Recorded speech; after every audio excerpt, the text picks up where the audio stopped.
दोस्तों अगर तुसी एस्ट्रोनॉमी ਦੇ ਵਿੱਚ ਇੰਟਰਸਟ ਰੱਖਦੇ ਹੋਵੋਗੇ ਨਾ ਤਾਂ ਤੁਸੀਂ ਇੱਕ ਵਰਡ ਜ਼ਰੂਰ ਸੁਣਿਆ ਹੋਵੇਗਾ, ਉਹ ਹੈਗਾ ਆ ਸੁਪਰ ਕਲਸਟਰ। ਸੁਪਰ ਕਲਸਟਰ ਦੋਸਤੋ, ਜਦੋਂ ਤੁਸੀਂ ਨਾ ਕਹ ਲਓ ਕਿ ਬ੍ਰਹਿਮੰਡ ਦੇ ਵਿੱਚ ਮੌਜੂਦ ਬਹੁਤ ਵੱਡੇ ਗਲੈਕਸੀਆਂ ਦਾ ਇੱਕ ਬਹੁਤ ਵੱਡਾ ਸਮੂਹ ਹੁੰਦਾ ਜਿਸ ਵਿੱਚ ਲੱਖਾਂ ਕਰੋੜਾਂ ਗਲੈਕਸੀਆਂ ਹੁੰਦੀਆਂ ਨੇ। ਤਾਂ ਜਿਸ ਸੁਪਰ ਕਲਸਟਰ ਦੇ ਵਿੱਚ ਸਾਡੀ ਗਲੈਕਸੀ ਹੈ ਮਿਲਕੀ ਵੇ, ਉਸ ਦਾ ਨਾਮ ਹੈਗਾ ਲੈਨੈਕੀਆ ਸੁਪਰ ਕਲਸਟਰ। ਦੋਸਤੋ ਜਦੋਂ ਅਸੀਂ ਲੈਨੈਕੀਆ ਸੁਪਰ ਕਲਸਟਰ ਨੂੰ ਜਦੋਂ ਜ਼ੂਮ ਆਊਟ ਕਰਦੇ ਹਾਂ ਤਾਂ ਸਾਡੇ ਸਾਹਮਣੇ ਆਉਂਦਾ ਹੈ ਲੋਕਲ ਗਰੁੱਪਸ ਆਫ ਗਲੈਕਸੀਜ਼, ਜਿਸ ਵਿੱਚ 50 ਤੋਂ 60 ਗਲੈਕਸੀਆਂ ਮੌਜੂਦ ਹੁੰਦੀਆਂ ਨੇ। ਤਾਂ ਜਿਸ ਗਰੁੱਪ ਦੇ ਵਿੱਚ ਸਾਡੀ ਗਲੈਕਸੀ ਹੈ ਉਸ ਵਿੱਚ ਵੀ 50 ਤੋਂ 60 ਗਲੈਕਸੀਆਂ ਮੌਜੂਦ ਨੇ। ਤਾਂ ਅੱਜ ਅਸੀਂ ਉਹਨਾਂ 50-60 ਗਲੈਕਸੀਆਂ ਬਾਰੇ ਗੱਲ ਨਹੀਂ ਕਰਾਂਗੇ, ਅੱਜ ਅਸੀਂ ਗੱਲ ਕਰਾਂਗੇ ਐਂਡਰੋਮੇਡਾ ਗਲੈਕਸੀ ਦੇ ਬਾਰੇ, ਜੋ ਕਿ ਸਾਡੀ ਪੜੋਸੀ ਆਕਾਸ਼ ਗੰਗਾ ਹੈ। ਤਾਂ ਦੋਸਤੋ ਆਉਣ ਵਾਲੇ ਕਿਹਾ ਜਾ ਰਿਹਾ ਹੈ ਕਿ ਆਉਣ ਵਾਲੇ ਫਿਊਚਰ ਦੇ ਵਿੱਚ ਨਾ ਇਹ ਸਾਡੀ ਜਾਣੀ ਕਿ ਮਿਲਕੀ ਵੇ ਗਲੈਕਸੀ ਨਾਲ ਟਕਰਾ ਜਾਏਗੀ ਤੇ ਆਪਸ ਵਿੱਚ ਕੋਲੈਪਸ ਹੋ ਜਾਵੇਗੀ। ਤਾਂ ਦੋਸਤੋ ਐਂਡਰੋਮੇਡਾ ਗਲੈਕਸੀ ਦੇ ਬਾਰੇ ਅਗਰ ਗੱਲ ਕੀਤੀ ਜਾਵੇ ਤਾਂ ਇਸ ਦੀ ਜਾਣੀ ਕਿ ਕਹ ਲਓ ਕਿ ਸ਼ੁਰੂਆਤ ਕਿੱਥੋਂ ਹੋਈ ਸੀ, ਇਸ ਨੂੰ ਕਿੱਥੋਂ ਲੱਭਿਆ ਗਿਆ, ਤਾਂ ਕਿਸ ਨੇ ਸਭ ਤੋਂ ਪਹਿਲਾਂ ਇਸ ਦੀ ਗੱਲ ਕੀਤੀ ਗਈ। ਤਾਂ ਦੋਸਤੋ ਸਭ ਤੋਂ ਪਹਿਲਾਂ 964 ਈਸਵੀ ਵਿੱਚ ਅਬਦ ਅਲ ਰਹਿਮਾਨ ਅਲ ਸੂਫੀ ਨੇ ਆਪਣੀ ਕਿਤਾਬ ਦਾ ਬੁੱਕ ਆਫ ਫਿਕਸ ਸਟਾਰ ਵਿੱਚ ਇਸ ਦੀ ਗੱਲ ਕੀਤੀ ਸੀ। ਉਸਨੇ ਇਸ ਕਿਤਾਬ ਦੇ ਵਿੱਚ ਐਂਡਰੋਮੇਡਾ ਨੂੰ ਇੱਕ ਧੁੰਦ ਦਾ ਬੱਦਲ ਦੱਸਿਆ ਸੀ। ਠੀਕ ਹੈ, ਉਸ ਤੋਂ ਬਾਅਦ ਕੀ ਹੋਇਆ ਕਿ ਰਿਸਰਚ ਚੱਲਦੀ ਇਸ ਦੇ ਉੱਤੇ।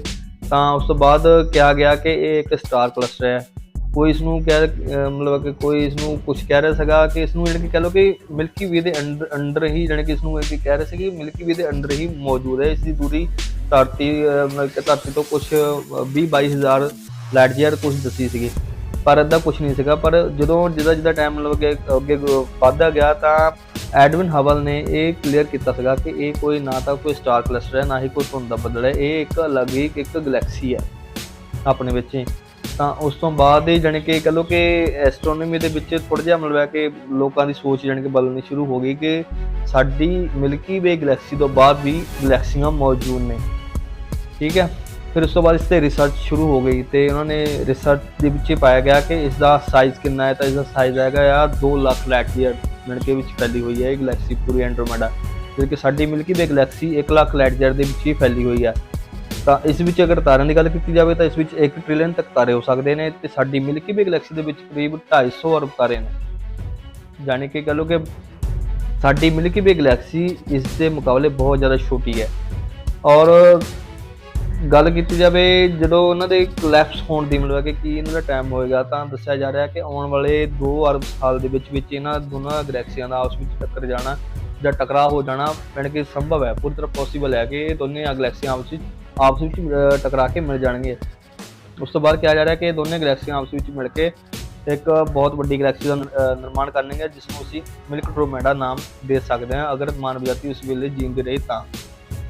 ਪਰ ਦੋਸਤੋ 2 ਅਰਬ ਸਾਲ ਦੋਸਤੋ ਬਹੁਤ ਜ਼ਿਆਦਾ ਹੋ ਜਾਂਦੇ, ਕਿਉਂਕਿ 2 ਅਰਬ ਸਾਲ ਦੇ ਵਿੱਚ ਕੀ ਆ ਕਿ ਕਿਹਾ ਜਾ ਰਿਹਾ ਕਿ ਸਾਡਾ ਜਿਹੜਾ ਸਨ ਹੈ ਨਾ, ਸੂਰਜ ਆ, ਕਰੀਬ 2 ਅਰਬ ਸਾਲ ਬਾਅਦ ਜਾਣੀ ਕਿ ਇਹ ਕਹ ਲਓ ਕਿ ਇੱਕ ਰੈੱਡ ਜੈਂਟ ਜਾਣੀ ਕਿ ਬਣ ਜਾਵੇਗਾ, ਮਤਲਬ ਕਿ ਆਪਣਾ ਪੂਰਾ ਫਿਊਲ ਜਾਣੀ ਕਿ ਉਹ ਉੱਪਰ ਖਰਚ ਕਰ ਦੇਵੇਗਾ। ਉਸ ਤੋਂ ਬਾਅਦ ਕੀ ਆ ਕਿ ਇਹ ਫੈਲਣਾ ਸ਼ੁਰੂ ਹੋ ਜਾਏਗਾ, ਪਹਿਲਾਂ ਬੁੱਧ ਫਿਰ ਸ਼ੁੱਕਰ ਫਿਰ ਹੌਲੀ ਕਿਹਾ ਜਾ ਰਿਹਾ ਕਿ ਧਰਤੀ ਨੂੰ ਵੀ ਆਪਣੇ ਅੰਦਰ ਸਮਾ ਲਵੇਗਾ।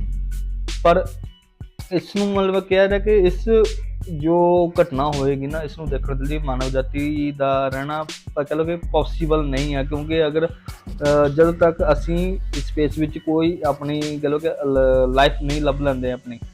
ਔਰ ਦੂਜੇ ਪਾਸੇ ਕਿਹਾ ਜਾ ਰਿਹਾ ਕਿ ਇਹ ਇੱਕ ਕੋਈ ਮਤਲਬ ਕਿ ਕੋਈ ਖਾਸ ਗੱਲ ਨਹੀਂ ਹੈ ਕਿ ਇਹ ਗਲੈਕਸੀਆਂ ਦਾ ਆਪਸ ਵਿੱਚ ਮਿਲਣਾ ਹੈ, ਕਿ ਇਹ ਜੋ ਯੂਨੀਵਰਸ ਹੈ ਨਾ, ਸਾਡਾ ਬ੍ਰਹਿਮੰਡ ਹੈ, ਇਸ ਵਿੱਚ ਗਲੈਕਸੀਆਂ ਆਪਸ ਵਿੱਚ ਮਿਲਦੀਆਂ ਰਹਿੰਦੀਆਂ ਨੇ। ਛੋਟੀਆਂ ਗਲੈਕਸੀਆਂ ਆਪਸ ਵਿੱਚ ਮਿਲ ਕੇ ਵੱਡੀਆਂ ਗਲੈਕਸੀਆਂ ਬਣ ਜਾਂਦੀਆਂ ਨੇ।